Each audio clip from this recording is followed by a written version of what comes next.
আজকে পাউরুটি দিয়ে খুবই সহজ এবং টেস্টি একটা নাস্তার রেসিপি নিয়ে আসলাম। খুবই সহজ, আপনারা সবাই ট্রাই করবেন অবশ্যই। আর সহজ, অনেক টেস্টি। তো আমি প্রথমে এখানে আলু সিদ্ধ করে নিলাম একটা। তো ওটাকে আমি ভালো করে ম্যাশ করে নিতেছি। তারপর ম্যাশ করা হয়ে গেছে, এখানে পেঁয়াজ কুচি, ধনেপাতা কুচি আর মরিচ কুচি দিয়ে দিলাম।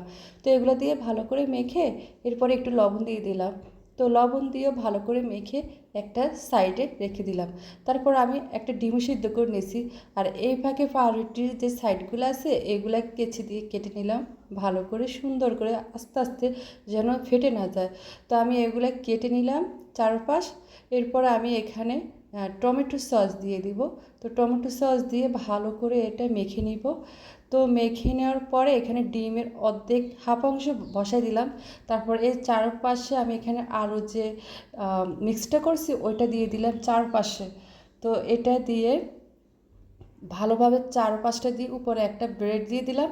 এরপরে এখানে বাটার দিয়ে দিব। বাটার দিয়ে পুরো উপরটা একদম সমান করে লিপে দিব। তারপর একটা কড়াইতে দিব, কড়াইতে আর একটু বাটার দিয়ে ওই নিচের পিঠটা দিব। তো এটা আস্তে আস্তে অল্প আছে ভালোভাবে রান্না করে নিতে হবে।